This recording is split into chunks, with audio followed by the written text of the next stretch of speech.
আচ্ছা, তাহলে আমরা আজকে প্রোটিন এনএমআর আজকে শেষ করি। ঠিক আছে? প্রোটিন এনএমআর আমাদের যে অংশটা বাকি আছে, যেটা একটু আলোচনা করব, সেটা হচ্ছে কালকে আমরা 2D, আশা করি সবাই দেখতে পাচ্ছ স্ক্রিন। ঠিক আছে? আহ, আহ, কালকে আমরা বিভিন্ন বিভিন্ন এনএমআর এর টেকনিক নিয়ে কথা বলেছি। 2D NMR, COSY, NOESY, TOCSY, HSBC, HSQC, all this things. ঠিক আছে? সেখান দিয়ে আমরা প্রোটিনের কনফরমেশন, কার প্লাস প্লট, হ্যাঁ, এইগুলো কিভাবে তোমার সলভ করা যায়। ঠিক আছে? আম, তো টরশনাল অ্যাঙ্গেল, ডাইহেড্রাল অ্যাঙ্গেল, এগুলো কি করে বার করা যায়, এগুলো সমস্ত কালকে আমরা কথা বলেছি। যে এগুলো কি করে সলভ, ওই প্লট থেকে কি করে সলভ করা যায়। আমরা এগুলো আগেও রামাচন্দ্রন প্লটে করেছিলাম, আবার নতুন করে করছি। ঠিক আছে? তো আজকে আমরা যে দু তিনটে নতুন জিনিস নিয়ে আলোচনা করব প্রোটিন এনএমআর, এবং তারপর আমরা দেখবো যে অ্যাকচুয়ালি কি করে এনএমআরটা প্রসিড করে ইন থিওরিটিক্যাল স্যাম্পল। সেটা হচ্ছে যে উম, আমরা প্রথমে সেটা আজকে যেটা পড়বো সেটা হচ্ছে 3D এনএমআর। ঠিক আছে? 3D, sorry, 3D NMR. 3D NMR ব্যাপারটা কি? একে বলা হয়, প্রোটিনের ক্ষেত্রে বলা হয় HNC এক্সপেরিমেন্ট। ঠিক আছে? HNC, বা আরো প্রিসাইজলি বলতে গেলে HNCACB এক্সপেরিমেন্ট। ঠিক আছে? আমি এই মুহূর্তে ACB-টা লিখছি না, আপাতত শুধু লিখছি HNC এক্সপেরিমেন্ট। ঠিক আছে? HNC এক্সপেরিমেন্ট মানে কি? যদি আমি একটা প্রোটিনের স্ট্রাকচার লিখি, প্রোটিনের স্ট্রাকচার লেখা মানে অ্যামাইনো অ্যাসিডের সিকোয়েন্সকে লেখা। কিন্তু sequence is not enough. Sequence ছাড়াও আমাদের তার যে বিভিন্ন বন্ড অ্যাঙ্গেলস, তার যে লুপ, তার যে রোটেশন, তার যে ডাইহেড্রাল অ্যাঙ্গেল, হ্যাঁ, তার যে তোমার স্টেরিক ইন্টারাকশন, সেখান থেকে যে তোমার টুইস্টিং, এই সমস্তগুলো আমাদের 3D স্ট্রাকচার অফ প্রোটিনস এর মধ্যে চলে আসবে। তো সেইটা পৌঁছাবার জন্য আমাদের প্রথমে যেতে হবে সিকোয়েন্স থেকেই। সিকোয়েন্স থেকে যেতে হবে, এবং সিকোয়েন্সের সাথে সাথে আমাদের অ্যামাইনো অ্যাসিডের স্ট্রাকচারটা লিখতে হবে। ঠিক আছে? সিকোয়েন্স তো আমরা ধরো সলভ করলাম কালকে, আমি যেরকম বলছিলাম যে কাইমোট্রিপসিন বা ট্রিপসিন ডাইজেশন করে হোক, বা জিনকে সিকোয়েন্স করে হোক, যে জিন থেকে প্রোটিনটা আসছে সেই সিকোয়েন্স করে হোক, যেভাবেই হোক প্রোটিন সিকোয়েন্স তুমি বার করলে, করার পর সেই স্ট্রাকচারটা লিখতে হবে। ধরা যাক যদি আমি অ্যামাইনো অ্যাসিডের স্ট্রাকচার লিখি প্রোটিনে ইন ইটস সিকোয়েন্স, তাহলে জেনারেল আমার ব্যাপারটা কিরকম দাঁড়াবে?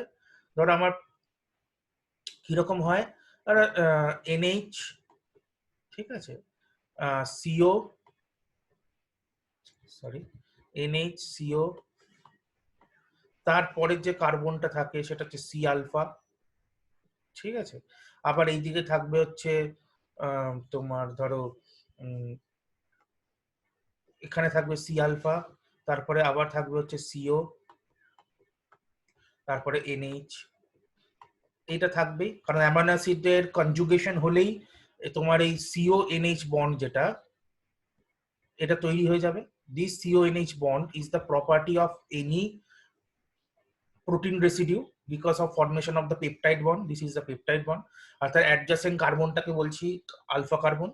এরকম ভাবে চলতে থাকবে, এদিকে আরো চলবে, এদিকে আরো চলবে। এবার আলফা কার্বনটা ব্রাঞ্চ হতে পারে, অর্থাৎ এর সঙ্গে আরো কার্বন অ্যাটাচ থাকতে পারে। ঠিক আছে? এর সাথে আরো কার্বন অ্যাটাচ থাকতে পারে, আবার শুধু হাইড্রোজেনও থাকতে পারে। It depends on it's structure. ঠিক আছে? আর এই এনএইচটাকে আমি এরকম ভাবে না লিখে, আমি এনএইচটা এরকম ভাবে না লিখে আমি এরকম ভাবে লিখছি, দিস ইজ NH, হেয়ার, এরকমটা টেনে দিলাম, এখানে আবার লিখলাম NH। ঠিক আছে? তারপরে আবার তোমার সি আলফা এরকম আসবে, আলফা কার্বন। এইবারে আলফা কার্বন চেনার উপায় কি? আলফা কার্বন হচ্ছে ফাংশনাল গ্রুপ, তার অ্যাডজাসেন্ট কার্বন। এখানে ফাংশনাল গ্রুপ CO বা CONH একসাথেও যদি আমি ধরি, কাইমাইড, তার অ্যাডজাসেন্ট কার্বন এটা, দ্যাট ইজ আলফা কার্বন। এখানে এটা CONH, তার অ্যাডজাসেন্ট কার্বন এটা আলফা কার্বন। এবার চিনলাম। এখন যেটা করা হয় 3D NMR এ, কালকে আমরা 2D NMR এ পড়েছি কি করা হয়। যে আইদার C13, আইদার C13 বা সরি আইদার C13 বা 1H1,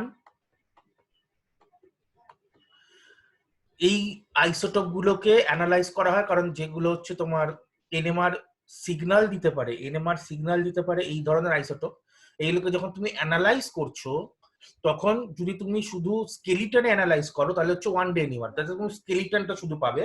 কিন্তু 3 ডাইমেনশনাল বা 2 ডাইমেনশনাল মানে একটার সাথে আরেকটার কি প্রক্সিমিটি, কি ডিস্টেন্স, কি ক্লোজনেস, এগুলো কিছুই পাবে না, সেখান থেকে কোনো বন্ড অ্যাঙ্গেলের ধারণাও পাবো না।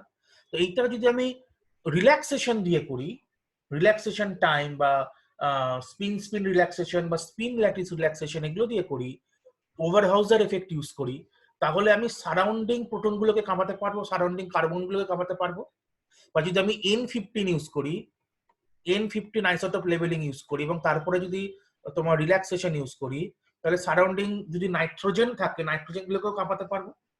তাহলে ওই কাঁপুনি থেকে তোমার দুটো এইটা ধারণা করা সম্ভব হবে যে তোমার প্রোটনের সাথে সারাউন্ডিং প্রোটনের কতটা ক্লোজনেস আছে, কতটা প্রক্সিমিটি আছে, ঠিক আছে, একে অপরের সঙ্গে কি এনার্জি এক্সচেঞ্জ চলছে। সেইখান থেকে আমরা 2D ডায়াগ্রাম প্লট করতে পারবো। এই 2D ডায়াগ্রাম থেকে আমি কি পাবো?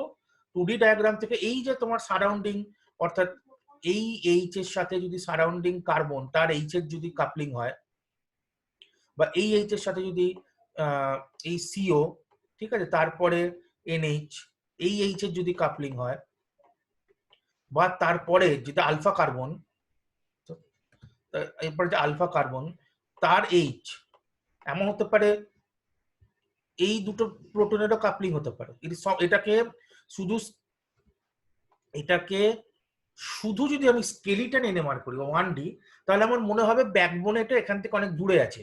কিন্তু যদি 2D এনএমআর করি, অর্থাৎ ধরা যাক একে আমি ভাইব্রেট করিয়ে ছেড়ে দিয়েছি, ভাইব্রেট করে ছেড়ে দেওয়ার পর অ্যালাউ করছি যে সাইডের প্রোটনগুলোর সঙ্গে ইন্টারঅ্যাক্ট করতে।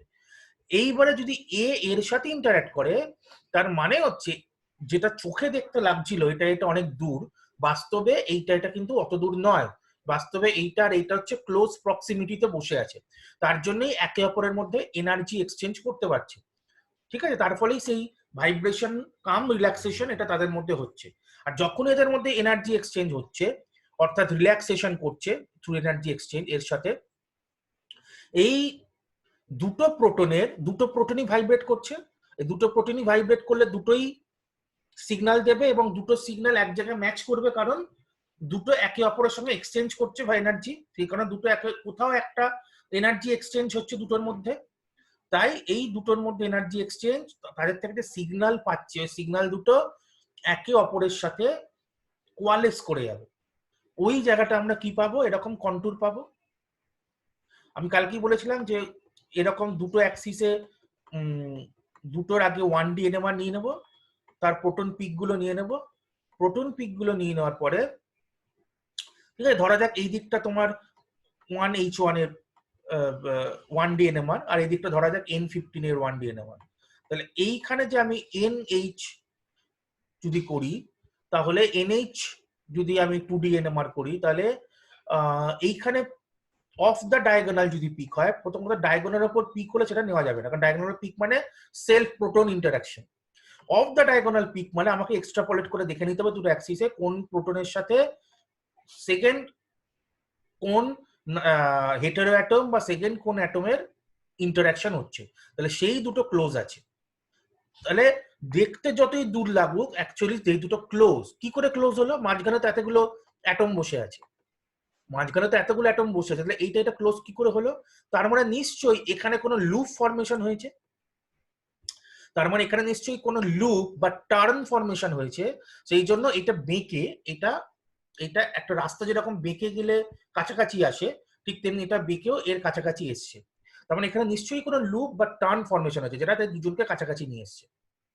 তো ইট ইন্ডিকেটস যে এটার মধ্যে একটা 3 ডাইমেনশনাল লুপ টাইপ বা 3 ডাইমেনশনাল বেন টাইপ কনফরমেশন রয়েছে, ঠিক আছে। তো এইটা পাওয়া যায়। অ্যাডজাসেন্ট দুটো কার্বন বা এর মধ্যে যদি আমি 2D এনএমআর করি, তাদের মধ্যে বন্ড অ্যাঙ্গেল পাওয়া যায়। ঠিক আছে, কি করে বন্ড অ্যাঙ্গেল পাওয়া যাবে? কার প্লাস প্লট পড়েছি যে ওই কন্ট্যুর ভার্সেস মানে কার প্লাস প্লটে কি হয়, ডেল এক্স ডেল ওয়াই এই যে যেখানে ওভারল্যাপ করছে সেটা ভার্সেস ফাই অ্যাঙ্গেল প্লট থাকে, করলে ডেল এক্স ডেল ওয়াই এর ভ্যালু আর ফাই অ্যাঙ্গেলের স্ট্যান্ডার্ড কার্ভ তৈরি হয়। সেখান থেকে তোমার আননোন প্রোটিনের যে ডেল এক্স ডেল ওয়াই পাচ্ছ সেটা যদি বসিয়ে দাও তাহলে তুমি ফাই অ্যাঙ্গেল পেয়ে যাবে। ঠিক আছে, অনেক সময় কি হয়, কাপলিং কনস্ট্যান্ট অর্থাৎ জে ভার্সেস ফাই প্লটও কার প্লাস প্লটে করা হয়। J versus phi coupling constant আমরা জানি যে দুটো স্প্লিটেড পিকের মধ্যে যে গ্যাপ, দুটো প্রোটনের মধ্যে গ্যাপ নয়, একটা প্রোটনের যে পিক স্প্লিটিং হয় due to its surrounding environment, সেই পিক স্প্লিটিং এর মাঝে দুটো স্প্লিটেড পিকের মাঝে গ্যাপ হচ্ছে জে। দেখা গেছে এই জেটাও, এই জের ইন্টেন্সিটি মানে জে কতটা চওড়া হবে বা কতটা সরু হবে সেটাও তোমার ডাইহেড্রাল অ্যাঙ্গেল বা টরশনাল অ্যাঙ্গেল এগুলোর উপর ডিপেন্ডেন্ট। অর্থাৎ দুটো প্রোটন যত ক্লোজ হবে ইন্টারাকশন বেশি হবে, জে বাড়বে। তার মানে কি, ফাই কমছে। আবার দুটো প্রোটন যখন একে অপরের থেকে দূরে সরে যাবে, এরকম একে অপরের থেকে যখন দূরে সরে যাবে তার মানে ফাই বাড়ছে, তখন ইন্টারাকশন কমছে, তার মানে জে কমছে। তো ফাই আর জে এইভাবে একে অপরের সাথে ইন্টাররিলেটেড। ফাই যখনই বেড়ে যাচ্ছে জের ইন্টেন্সিটি কমছে, আবার ফাই যখনই কমছে জের ইন্টেন্সিটি বাড়ছে। তো এই করে জে ভার্সেস ফাই প্লটও করা হয় কার প্লাস প্লটে।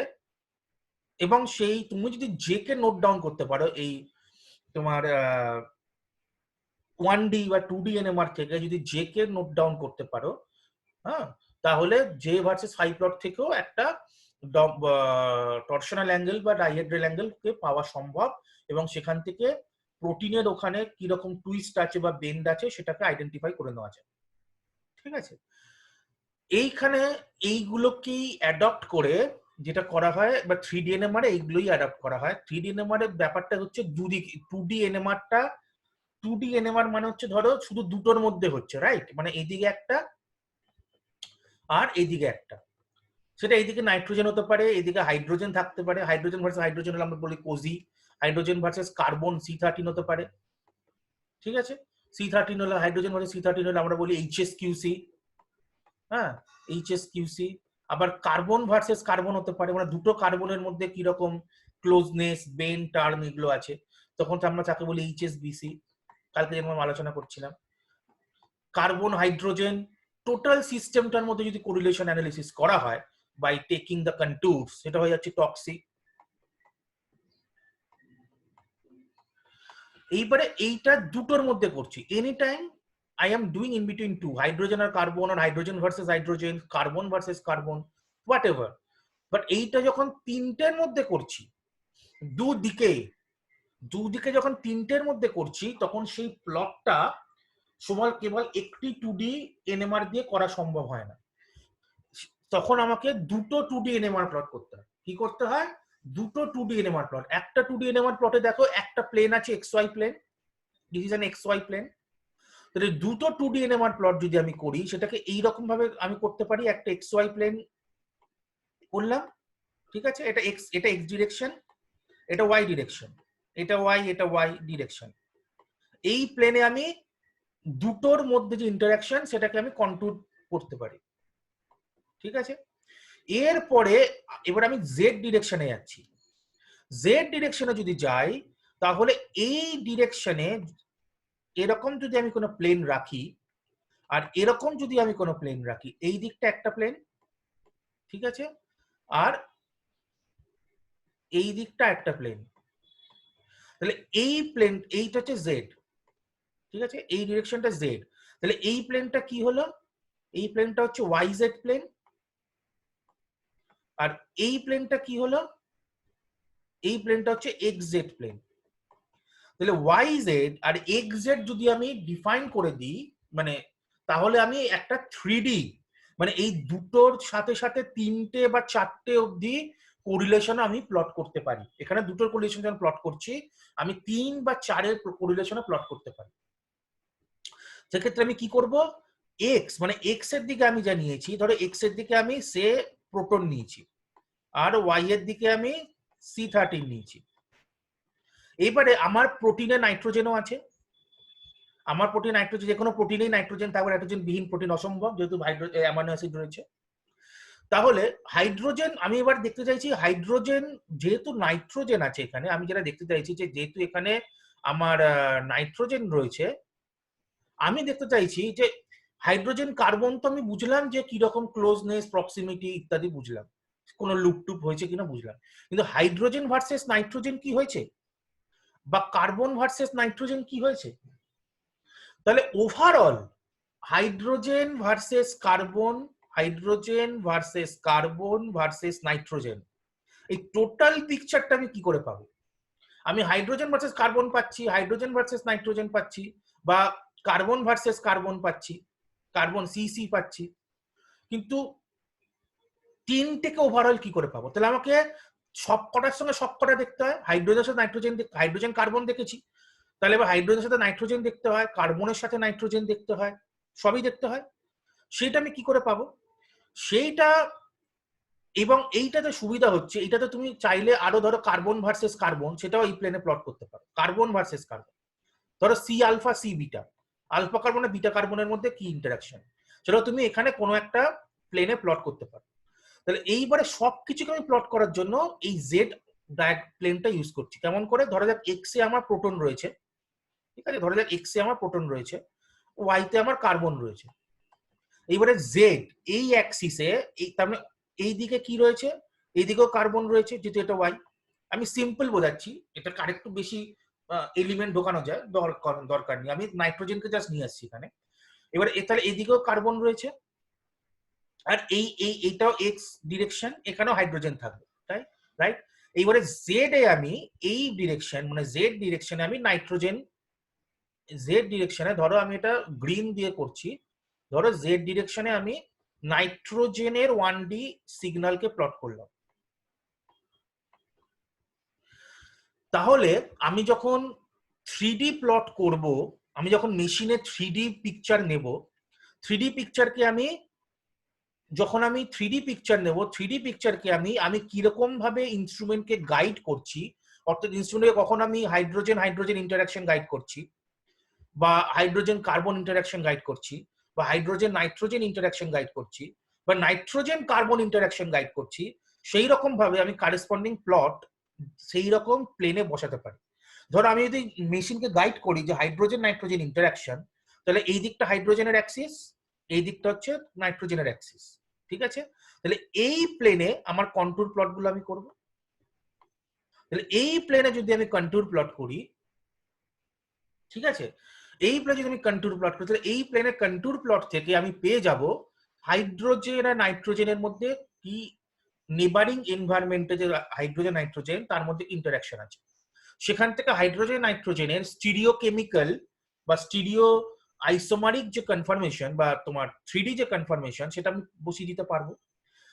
আবার যদি আমি কার্বন নাইট্রোজেনকে মাপি, কার্বন মেশিনকে যদি আমি গাইড করি যে কার্বন নাইট্রোজেনকে প্রোপাগেট করাও, ইন্টারাকশনকে, মানে কার্বন নাইট্রোজেনকে রিল্যাক্সেশন করাও, তাহলে সি ভার্সেস এন, সি কোনটাতে আমার ছিল, ও এখানে আমি একটু ভুল করে, আমি সো সরি, এটা আমি যেটা করেছি সেটা হচ্ছে কার্বন নাইট্রোজেন, কার্বনটা ছিল এই প্লেনে, ওয়াই প্লেনে, কার্বনটা আমার আঁকা অনুযায়ী ওয়াই প্লেনে, তাহলে কার্বন নাইট্রোজেন যদি আমি ইন্টারাকশন বার করি রিল্যাক্সেশন করে, সেটা আমার ওয়াই জেড প্লেনে আসবে, কারণ ওয়াইটা কার্বন আর জেডটা হচ্ছে নাইট্রোজেন, তাহলে কার্বন নাইট্রোজেন ইন্টারাকশন আমি ওয়াই জেড প্লেনে প্লট করলাম। এবার যদি হাইড্রোজেন নাইট্রোজেন ইন্টারাকশন আমি চাই, তাহলে হাইড্রোজেন আছে আমার 1H1 স্পেকট্রাম এক্স প্লেনে আছে, এক্স ডিরেকশনে, আর নাইট্রোজেন আছে জেড এ।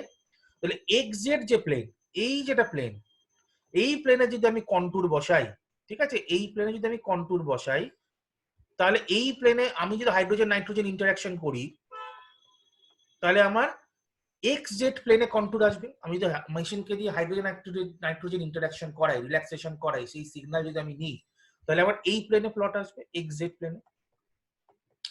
তাহলে এই প্লেনে প্লট থেকে আমি হাইড্রোজেন নাইট্রোজেনের কিরকম স্টিরিওকেমিক্যাল কনফরমেশন ওই নেবারিং এনভায়রনমেন্ট বা কোনো লুপের মধ্যে, সেটা বার করতে পারবো। তাহলে এই প্লেন আমার কি, তাহলে আমার এক্স ওয়াই প্লেন কি দিচ্ছে, hydrogen carbon interaction. Y Z plane কি দিচ্ছে, কার্বন নাইট্রোজেন ইন্টারাকশন। আর এক্স জেড প্লেন কি দিচ্ছে, হাইড্রোজেন নাইট্রোজেন ইন্টারাকশন, তাহলে টোটাল যদি একটা বক্স করে নিই আমি, if I do it as a box, ঠিক আছে, if I do it as a box, যদি এরকম একটা টোটালটা একটা বক্স করে নিই আমি, তাহলে এই বক্সের মধ্যে আমার সব বিভিন্ন রকম ইন্টারাকশন একসাথে প্লট করা সম্ভব, ঠিক আছে, বিভিন্ন রকম ইন্টারাকশনই বক্সের সাথে, বক্সের মধ্যে একবারে প্লট করা সম্ভব। তাহলে আমি বক্সের যেখানেই প্লট করি, ধরো বক্সের এইরকম প্লেনে প্লট করেছি, এবারে এইরকম বক্সের এরকম জায়গাটা, এবার আমি হাইড্রোজেন নাইট্রোজেন কার্বন মেশিনকে একসাথে ইন্টারাক্ট করিয়েছি, তাহলে ডেফিনেটলি এটা একটা জগা খিচুড়ি টাইপের সিগন্যাল হবে। মানে এটা একটা সোজা কথায় টেকনিক্যাল ভাষায় এটা একটা হাইব্রিড কাপলিং হবে, যেখানে হাইড্রোজেন নাইট্রোজেন কার্বন তিনটেরই সিগন্যালের ওভারল্যাপ থাকবে as per their stereochemical conformation in the neighboring loop। তাহলে এইটা ধরো ওই কন্ট্যুরটা এখানে এলো, ঠিক আছে, ওই কন্ট্যুরটা যেখানে এলো, এইবারে কন্ট্যুরটাকে আমাকে ডিকাপলিং করতে হবে। কি করে ডিকাপলিং করব? আমি যদি এক্স ওয়াই প্লেনে সেটাকে ডিকাপল করি, তাহলে কার্বন ভার্সেস হাইড্রোজেন ইন্টারাকশন পাবো। এখানে একটা কন্ট্যুর হবে, যদি আমি এটা এক্স ওয়াই প্লেনে ডিকাপল করি, এখানে কন্ট্যুরটা প্রজেক্ট করলো, তাহলে এই প্রজেক্ট থেকে তুমি দেখে নিলে এটা কোন কার্বন আর কোন হাইড্রোজেনের ইন্টারাকশন আছে from there 1D NMR pick. এবার আমি যদি সেটাকে ওয়াইজেড প্লেনে ডিকাপল করি, তাহলে ওয়াইজেড প্লেনে আমি এখানে প্রজেক্টেড কন্ট্যুর পাবো, তাহলে তুমি সেখান থেকে দেখে নিলে যে কোন কার্বন আর কোন নাইট্রোজেনের মধ্যে ইন্টারাকশন হয়েছে। আর এটাকে যদি আমি এক্সজেড প্লেনে ডিকাপল করি, তাহলে তুমি দেখতে পাবে যে কোন হাইড্রোজেন আর কোন নাইট্রোজেনের মধ্যে ইন্টারাকশন হয়েছে, ঠিক আছে। এইটাকে বলে HNC experiment. This is called HNC experiment, is a part of 3D NMR। 3D বলতে এই কারণে 3D, কারণ এটা NMR সিগন্যালটা বিভিন্ন ডাইরেকশনে প্রপাগেট করানো যায়। এখানে শুধুমাত্র একটা ডাইমেনশন বা দুটো ডাইমেনশন, দুটো অ্যাটমের মধ্যে সীমাবদ্ধ নয়। একটা প্রোটন সিগন্যাল বা একটা নাইট্রোজেন সিগন্যাল বা একটা কার্বন সিগন্যাল তো ছেড়েই দিলাম, দুটো প্রোটন বা প্রোটন কার্বন বা প্রোটন নাইট্রোজেন বা কার্বন নাইট্রোজেন হলো সীমাবদ্ধ নয়। এটা দুটো দিক, দুটো দিকের কার্বন বা দুটো দিকের কার্বন নাইট্রোজেন, বা একদিকের কার্বন নাইট্রোজেন, একদিকের কার্বন কার্বন, একদিকে নাইট্রোজেন হাইড্রোজেন, এইভাবে জিনিসটাকে প্রপাগেট করানো যায়। এইটাকে আমরা বলি HNC এক্সপেরিমেন্ট। এটা দুটো ভাগ আছে, একটাকে বলে হচ্ছে HNCACB, একটাকে বলে হচ্ছে HNCACB, ঠিক আছে, আরেকটাকে বলে হচ্ছে CBCA CONH। কি হবে? কিচ্ছু না, শুধু ডিরেকশন অফ পালসের উপর ডিপেন্ড করে। ডিরেকশন অফ পালস মানে প্রথমটা আমি কি লিখেছি? প্রথমটা আমি লিখেছি হচ্ছে HNCACB। HN মানে হচ্ছে তোমার NH যে টার্মিনাল, সেখান থেকে CACB এর দিকে তুমি যাচ্ছ, এটা NH, এটা CA, এটা এখানে যদি আমি করি তাহলে এটা CA মানে হচ্ছে C আলফা, CA মানে C আলফা, আলফা প্রোটন বা আলফা কার্বন, CB মানে হচ্ছে বিটা কার্বন, ঠিক আছে। তাহলে তুমি NH এখান থেকে আলফা কার্বন বিটা কার্বন অর্থাৎ এই ডিরেকশনে গেলে, এইটাকে এরকম একটা ব্লক করে মার্ক করে দিলাম, ঠিক আছে, এরকম একটা ব্লক করে মার্ক করে দিলাম। তখন এটা হচ্ছে তোমার এই ডিরেকশনে গেলাম, এইটা হচ্ছে তোমার NHCACB। পরেরটা কি করলাম? CBCACONH। CBCA মানে ধরো এই পার্টটা আমি এলাম, ঠিক আছে, এখানে তোমার C আলফা কার্বন আর C বিটা কার্বন রয়েছে। এবার আমি যদি এই ডিরেকশনে যাই, ঠিক আছে, যদি আমি এই ডিরেকশনে যাই, তাহলে C বিটা, C আলফা, দেন CO, দেন NH, ঠিক আছে, এই রকম আমার ব্লক হবে। একবার এই দিক থেকে এই দিকে গেলাম, আর একবার এই দিক থেকে এই দিকে এলাম, ঠিক আছে। তো এইটাকে আমি এইটাকে প্রথমটাকে বলছি NHCACB, এটা হচ্ছে CBCANH। আমি একটা তোমার ইয়ে দিয়ে দেখিয়ে দিচ্ছি, আশা করি এটা দেখতে পাচ্ছ, ঠিক আছে। এক মিনিট, হ্যাঁ এইটাতে দেখো সুন্দর করে ডায়াগ্রাম করে দেখানো আছে। এটা একটা পেপটাইড চেন। পেপটাইড চেন মানে তোমার পেপটাইড চেন থেকে প্রোটিন হয়। এবারে মেন যে কার্বন থেকে আমরা সিগন্যাল শুরু করি সেটাকে ধরো বলছি আইএথ কার্বন, যে কোনো একটা পজিশন আইএথ কার্বন। এর ডান দিকে যত কার্বন নাম্বার বাড়ছে আমরা সেটাকে পজিটিভ ডাইরেকশন করছি, বাঁ দিকে যত কার্বন নাম্বার কমছে আমরা নেগেটিভ ডাইরেকশন করছি। মানে এইদিকে I+1 I+2 এরকম, এইদিকে I-1 I-2 এরকম। এটা যদি আইএথ কার্বন হয়, এই আলফা কার্বনটা মানে আলফা বিটা ব্লকটা যদি মানে এইটা যদি আলফা কার্বনটা যদি আইএথ ধরি, তাহলে তার বাঁদিকের যে আলফা কার্বনটা নেবারিং আলফা কার্বন সেটাকে আমি I-1 ধরবো। এই দেখো এটা NHCO বন্ড, এটা সি আলফা আমি যেন রেখেছিলাম, তাহলে এটা আইএথ আলফা, এটা I-1 আলফা। এইবারে এইটা হচ্ছে NHCACB, তার মানে এই ডিরেকশন থেকে NHCACB, ঠিক আছে, NHCACB এই ডিরেকশন থেকে আমি এখান থেকে আমি সিগন্যাল মানে এইটাকে আমি আমার অবজারভেশন শুরু করেছি, শুরু করে এবারে নাইট্রোজেন হয়ে সি আলফা সিবিটার দিকে যাচ্ছি। তো এই ডিরেকশনটা ইন্ডিকেট করছে NHCACB, ঠিক আছে। এখান থেকে আমি অবজারভেশন শুরু করছি, এখানে পালস দিয়ে আমি এন হয়ে সিএসিবির দিকে যাচ্ছি, এটা হচ্ছে NHCACB। আর নিচেরটা হচ্ছে তোমার সিবি সিএ NH কি, এই দেখো এটা হচ্ছে এইভাবে, এটা সিবি, এটা সিএ, এটা সিও, এটা NH, মানে এইরকম আসছে, এইরকম আসছে, এইরকম আসছে। এইটাকে আমি বলছি হচ্ছে CbCaCO NH এক্সপেরিমেন্ট। কিছুই না, জাস্ট 3D NMR ডিরেকশনটা শুধু চেঞ্জ করছে। তাতে কি হচ্ছে, যখন যেরকম ডিরেকশন দিচ্ছি তখন সেই রকম ওরিয়েন্টেশন অনুযায়ী আমি সেই এনভায়রনমেন্টটা বেশি করে রিজলভ করতে পারছি। যখন তুমি এই ডিরেকশনে যাবে তখন এই ডিরেকশনে কি কি ধরনের তোমার লুপস আছে, টার্নস আছে, কি ধরনের অ্যাঙ্গেলস আছে, বেন্ডস আছে, সেগুলো কিছুটা ইনফরমেশন তুমি বেশি করে পাবে, রিজলভ করতে পারবে।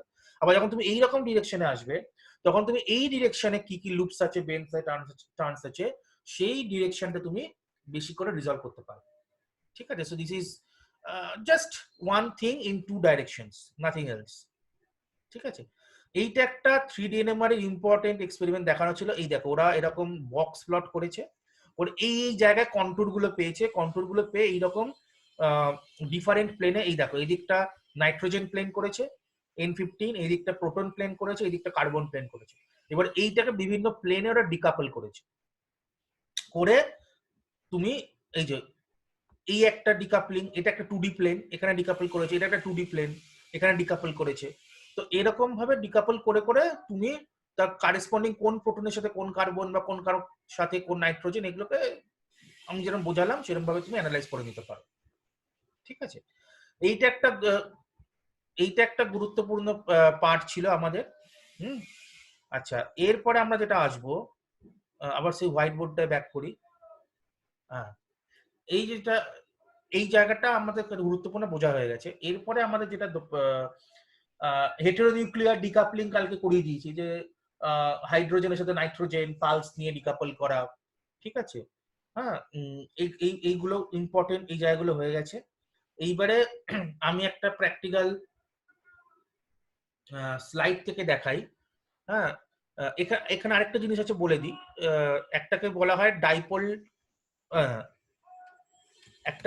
একটা হচ্ছে ডাইপোল ইন্টারাকশন। এটা সহজ, আমরা অলরেডি পড়ে ফেলেছি। ডাইপোল ইন্টারাকশন মানে হচ্ছে, ধরো তোমার প্রোটিন যদি চার্জ হয় বা তোমার প্রোটিনের মধ্যে যদি পোলার ফাংশনাল গ্রুপ, মানে এমন অ্যামাইনো অ্যাসিড রয়েছে যে তাতে প্রচুর পোলার ফাংশনাল গ্রুপ আছে, বা তোমার এমন অ্যামাইনো অ্যাসিড রয়েছে যে তোমার চার্জ আছে, তাহলে সেখানে ডাইপোল ওরিয়েন্ট হবে, ঠিক আছে। সেখানে ডাইপোল তৈরি হবে, যেরকম ধরো আর্জিনিন হচ্ছে চার্জ, রাইট, বা সেরিন, এখানে পোলার ফাংশন গ্রুপ আছে হাইড্রক্সিল। কিন্তু লিউসিন বা আইসোলিউসিন হচ্ছে হাইড্রোফোবিক, এদের মধ্যে এগুলো কিছু নেই, ঠিক আছে।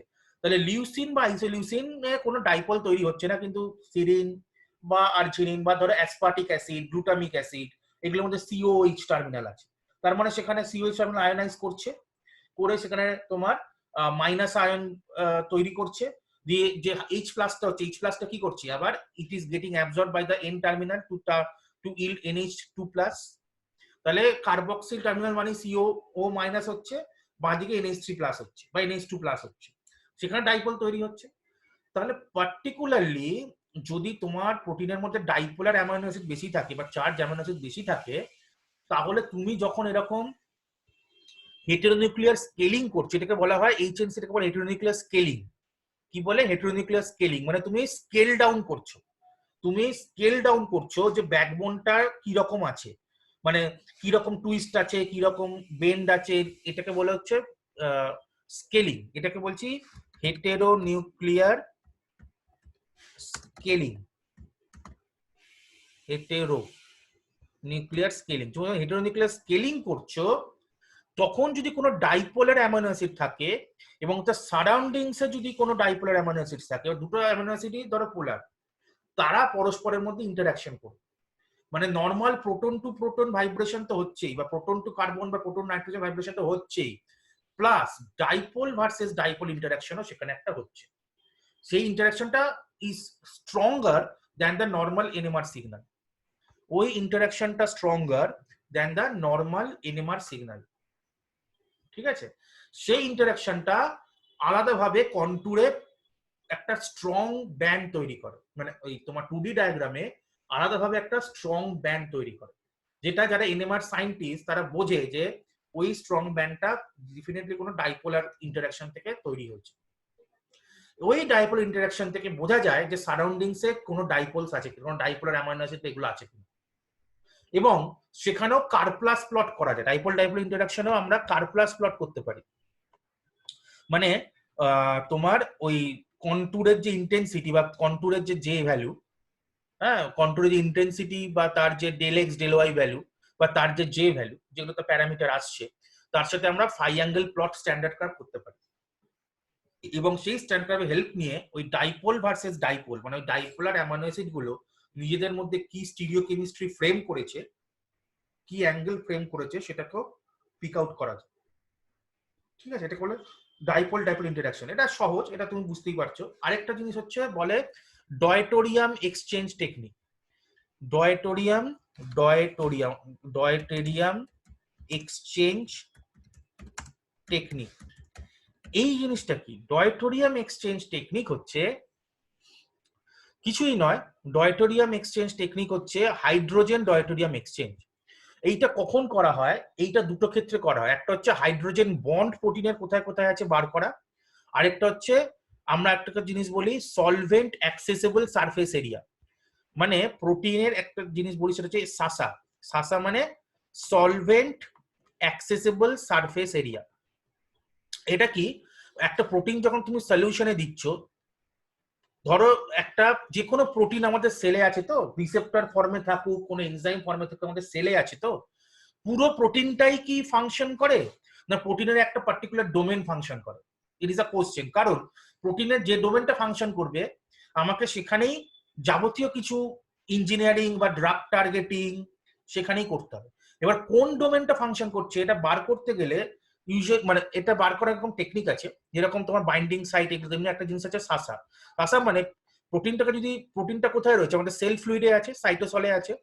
তো যে অংশটুকু আমাদের সাইটোসলের কাছে অ্যাক্সেসেবল, যে অংশটুকু আমাদের সাইটোসলের কাছে অ্যাক্সেসেবল, যেখানে সাইটোসলের ওয়াটারটা ঢুকতে পারছে, সেই অংশটাতেই কিন্তু একমাত্র ফাংশনাল, সেই অংশটাই কিন্তু একমাত্র ফাংশনাল ডোমেন। কারণ অন্য অংশটা কিন্তু সাইটোসলের কন্ট্যাক্টটা আসছেই না।